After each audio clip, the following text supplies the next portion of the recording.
नमस्कार दोस्तों, आज हम केमिस्ट्री के एक मेन टॉपिक पे बात करने जा रहे हैं, धातु और अधातु के बारे में। धातु क्या होती है और अधातु क्या होता है, इसको आप कैसे पता लगाएंगे कि जो तत्व आपको कहीं दिया हो तो वो धातु होगी या अधातु होगा, या किसी का समीकरण हो या सूत्र लिखा हो तो आप उस सूत्र के द्वारा कैसे पता लगाएंगे कि वह वस्तु धातु है या अधातु। तो पहले धातु के विषय में हम थोड़ी जानकारी लेते हैं। धातु कहते किसे हैं कि वह तत्व जो ऊष्मा तथा विद्युत का चालन करते हैं, या धातु वे तत्व होते हैं जो इलेक्ट्रॉन त्याग कर धनायन बनाने की प्रवृत्ति रखते हैं, अर्थात धातुएं विद्युत धनात्मक भी होती हैं। कहने का मतलब यह हुआ कि जो धातु होगा उनके जो इलेक्ट्रॉन होंगे वो बाहरी कक्षा में इलेक्ट्रॉन जो होंगे वो दूसरे के साथ संयोग करने के लिए अपने अक्ष से निकलकर दूसरे वाले तत्व के साथ मिल जाएंगे और वो अपने आप को धनात्मक बना लेंगे। एग्जाम्पल मैं आपको समझाने की कोशिश करता हूँ। मैं आपको बताने की कोशिश करता हूँ कि ये धातु होगा या अधातु, आप पता कैसे लगाएंगे।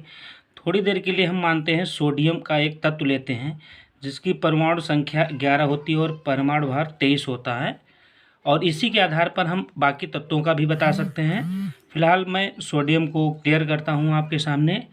सोडियम जो है वो अपने ऑर्बिट में जो इलेक्ट्रॉन हैं वो इस रूप में रहेंगे। पहले ऑर्बिट में जो इलेक्ट्रॉन हैं वो 2 इलेक्ट्रॉन भ्रमण करेंगे और दूसरे अक्ष पर जो है 8 इलेक्ट्रॉन भ्रमण करेंगे। 8। अब हमारा टोटल इलेक्ट्रॉनों की संख्या जो होती है, जो परमाणु संख्या होती है वही इलेक्ट्रॉनों की संख्या होती है। तो इलेक्ट्रॉन यहाँ पर 11 है या परमाणु संख्या 11 है, तो 2 इस पहले वाले ऑर्बिट में घूम रहे हैं और 1 2 3 4 5 6 7 8 घूम रहे हैं दूसरे वाले ऑर्बिट में। अब तीसरा जो ऑर्बिट सोडियम का बनेगा तो 8 और 2 10 घूमने लगे। अब बचा 1 इलेक्ट्रॉन। 1 इलेक्ट्रॉन अपनी बाहरी कक्षा में घूम रहा है। अब ये क्या करेगा, इसको अपने ऑर्बिट को कंप्लीट करने के लिए 7 और इलेक्ट्रॉनों की ज़रूरत पड़ेगी। अब फिलहाल एक और मैं साथ साथ एक तत्व और ले लेता हूँ जिससे वो आपको अधातु के बारे में भी जानकारी मिल जाएगी इस एग्जाम्पल से। तो अब हम ले लेते हैं क्लोरीन का, जिसका 70 है परमाणु संख्या और परमाणु भार आपका 35 होता है। तो ये जो ऑर्बिट में घूमेगा, ये पहले वाले ऑर्बिट में घूमेगा 2, तो हम 2 दिखा देते हैं यहाँ पर। दूसरे वाले ऑर्बिट में घूमेगा 8, 1 2 3 4 5 6 7 8, ये दूसरे वाले ऑर्बिट में 8 घूम रहा है। और भी जो तीसरी ऑर्बिट बन रही है इसमें भी 8 को घूमना चाहिए, लेकिन अभी बचा क्या, 2 इसमें निकल गए और 8 इसमें, 10 हो गए। टोटल इलेक्ट्रॉन अभी बचे हमारे पास 7, तो हम घुमा देते हैं 1 2 3 4 5 6 7। ये 7 इलेक्ट्रॉन हमारा जो है क्लोरीन वाले ऑर्बिट में घूम रहा है और लास्ट वाले इसमें सोडियम में 1 इलेक्ट्रॉन घूम रहा है। दोनों को 8-8 की ज़रूरत होती है। तो अगर ये एक इन 7 को बुलाता है तो फिलहाल ये 7 नहीं आएंगे, क्योंकि देखने में ही काउंटिंग में ज़्यादा हैं। तो सीधी सीधी बात है कि अगर आप ज़्यादा अपने पास कोई चीज़ रखते हैं तो आप कम के पास नहीं जाएंगे। तो इसमें होगा कि ये जो सोडियम का लास्ट एक परमाणु है, सॉरी ये इलेक्ट्रॉन है, ये जंप करके इस वाले ऑर्बिट में पहुंच जाएगा क्लोरीन के साथ। तो ये वाला आ जाएगा यहाँ पर, तो ये जो पहुँचेगा यहाँ पर, तो ये हो जाएगा टोटल 8। इसकी परमाणु जो इसकी संरचना हो गई वो 8 पूरी हो गई, और इसका जो है 1 इलेक्ट्रॉन जो था ये भी निकल गया। इस इलेक्ट्रॉन के निकलने के बाद ये वाली जो ऑर्बिट है ये पूरी समाप्त हो जाएगी, और ये ऑर्बिट जो समाप्त हो जाएगी तो इसमें भी लास्ट वाले में 8 ही इलेक्ट्रॉन घूमते हुए दिखाई देंगे, और इसकी ऑर्बिट भी पूरी हो जाएगी और इसकी ऑर्बिट भी पूरी हो जाएगी। इस प्रकार अगर हम मानते हैं तो ये हमारा NaCl कंप्लीट हो जाएगा, जिसको हम साधारण नमक के नाम से जानते हैं, ये हमारा कंप्लीट हो जाएगा। फिर होता क्या है कि ये धनायन और ऋणायन कैसे मालूम पड़ते हैं कि इसके पास 1 इलेक्ट्रॉन था जो इसकी बाहरी कक्षा में भ्रमण कर रहा था। इसने अपना 1 इलेक्ट्रॉन त्याग दिया और दूसरे को दे दिया, तो इसके पास इलेक्ट्रॉन इसके ऑर्बिट में था, इसने किसी को दिया है तो ये प्लस में काउंट होगा। और इसके पास 1 इलेक्ट्रॉन की कमी थी तो इसने 1 इलेक्ट्रॉन ग्रहण किया है सोडियम से, तो इसने 1 ही इलेक्ट्रॉन ग्रहण किया है तो 1 माइनस रहेगा, और इसने 1 इलेक्ट्रॉन दिया है तो 1 प्लस रहेगा। तो ये प्लस हो गया, तो ये जो प्लस चार्ज हो गया ये हमारा दर्शाता है धातु को, और ये हमारा माइनस वाला दर्शाता है अधातु को। तो आपको शायद आपको पता हो गया होगा कि धातु और अधातु कैसे प्रक्रिया करते हैं और धातुएं कैसे पहचानी जाती हैं और अधातु कैसे पहचाने जाते हैं। तो ये एग्जाम्पल हम आपको बता ही दिया है और धातु की एक बार परिभाषा और बताने की कोशिश करते हैं कि जो तत्व ऊष्मा तथा विद्युत का चालन करते हैं या वह तत्व जो इलेक्ट्रॉन त्याग कर धनायन बनाने की प्रवृत्ति रखते हैं वह धातुएं कहलाती हैं। तो इसमें क्या होता है, आघात वर्धनीयता पाई जाती है। आघात वर्धनीय मतलब ये होती है कि अगर किसी चीज़ को आप पीटते हैं और वो पतली परत बन जाती है, उसको पीटते पीटते अगर वो पतली परत का रूप ले लेती है तो उसकी क्षमता को आघात वर्धनीय कहते हैं। और तन्यता वो चीज़ होती है, तन्य अगर उसको आप पीटते हैं तो वो बढ़ जाती है, वो भी बढ़ती हुई चली जाती है, तो इसको तन्य कहते हैं। फिलहाल इसको हम डिटेल में नीचे बताते हैं।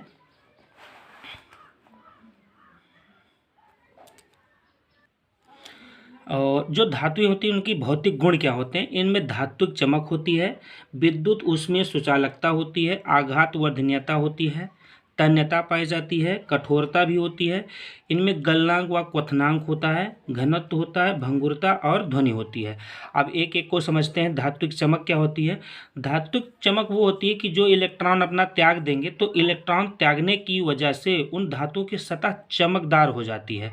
तो ये हो जाती है कि इनके अंदर खुद की एक चमक पाई जाती है, धात्विक चमक उसी को कहते हैं। और इसी वजह से आपने देखा होगा सोना या चांदी इन्हीं चीज़ों से गहना बनाया जाता है क्योंकि ये धातुएं होती हैं। और दूसरा होता है विद्युत उसमें सुचालकता। फिलहाल धात्विक चमक जो होती है इसमें कुछ अपवाद भी हैं। अपवाद जैसे आयोडीन भी, इसके अंदर भी खुद की चमक होती है, ग्रेफाइट भी, इनके अंदर भी खुद की चमक होती है, लेकिन ये आपका जो है अधातुओं में गिनती होती है, धातु नहीं कहे जाते हैं, ये अपवाद है इसका। अब बात करते हैं विद्युत उसमें सुचालकता। इसका मतलब हुआ कि अगर कोई धातु है, अगर उसमें विद्युत, तो बहुत आसानी से उसमें विद्युत प्रवाहित हो जाती है। अगर किसी लोहे की रॉड को धूप में रख देते हैं और आधा भाग किसी छांव में रख देते हैं, तो जब जितनी देर उसमें धूप लगेगी तो धीरे धीरे धूप वाला भाग तो गर्म होगा ही होगा और धीरे धीरे जो भाग छांव में रखा है वो भी आपका गर्म हो जाएगा। तो इसमें विद्युत हो या फिर उसमें सुचालकता दोनों पाई जाती है। करंट भी उसमें आसानी से गुजर सकता है और कोई उसमें चीज़ भी उसमें आसानी से गुजर सकती है। अभी आपको हमने आघात वर्धनीयता के बारे में बताया था, यहाँ भी है आघात वर्धनीयता। इसको क्या कहते हैं, आघात वर्धनीयता। कुछ धातुएं हैं जिन्हें पीटकर पतली चादर का रूप में बना दिया जाता है। कोई कोई चीज़ें होती हैं उनको अगर पीटते रहे तो वो पतली चादर का रूप ले लेती है और बिना टूटे हुए जो चादरों में बदल जाती है उसी को आघात वर्धनीयता कहते हैं। अब आता है तन्यता।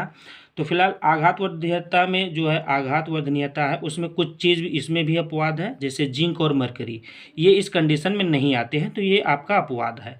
अब बात आती है तन्यता की। तन्यता वो चीज़ कहलाती है जो किसी चीज़ को खींचने से बढ़ जाए। अगर कोई चीज़ आप खींच रहे हैं और वो बढ़ती चली जाए तो उसको कहते हैं तन्यता। तन्यता इसी के नाम से जानी जाती है।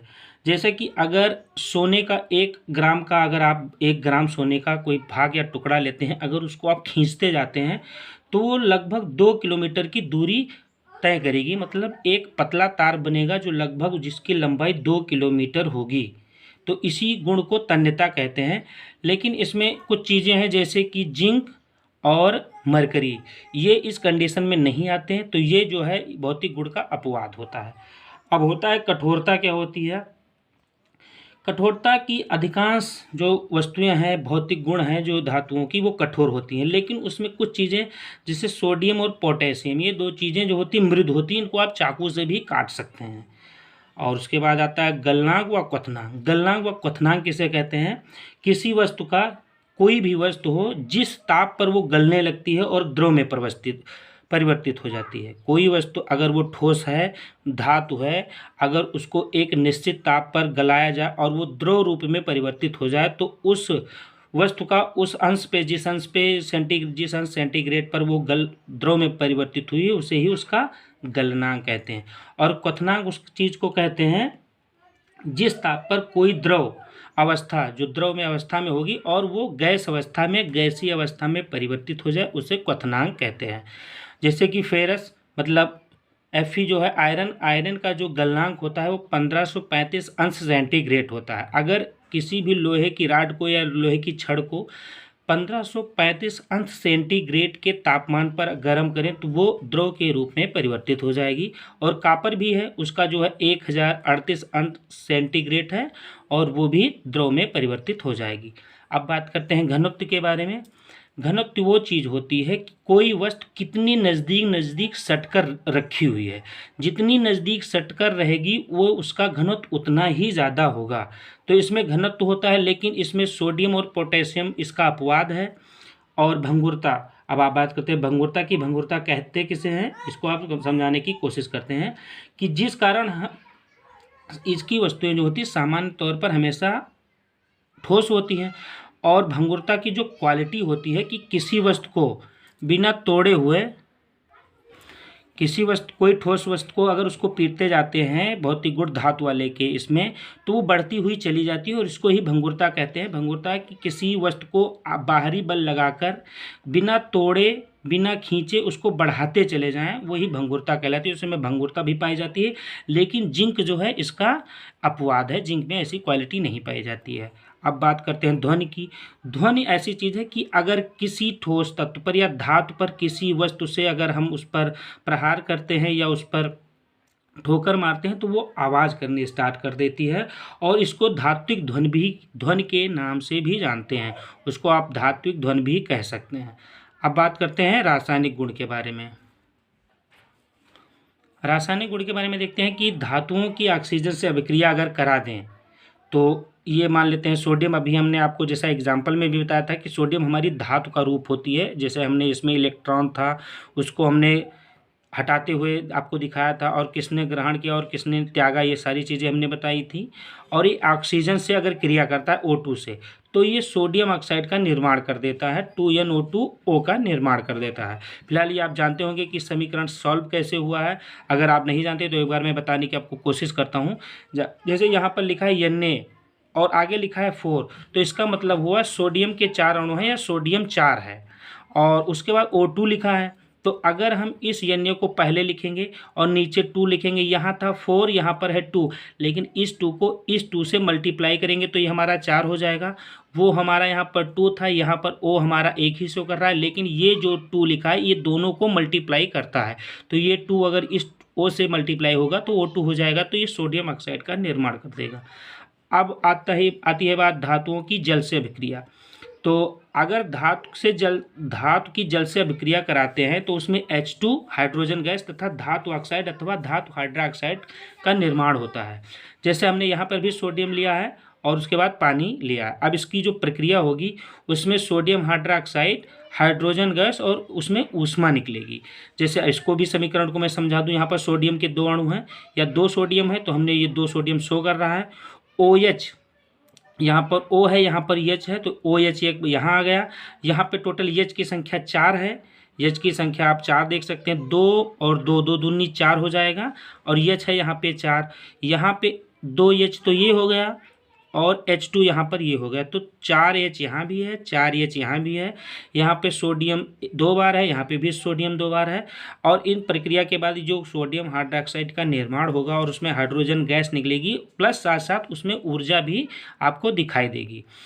दोस्तों अब ये वीडियो ज़्यादा बड़ा ना होने पाए, इस वजह से अधातु का जो है पार्ट, जो अधातु के विषय में बात करूँगा वो मैं दोबारा दूसरा वीडियो बना दूंगा।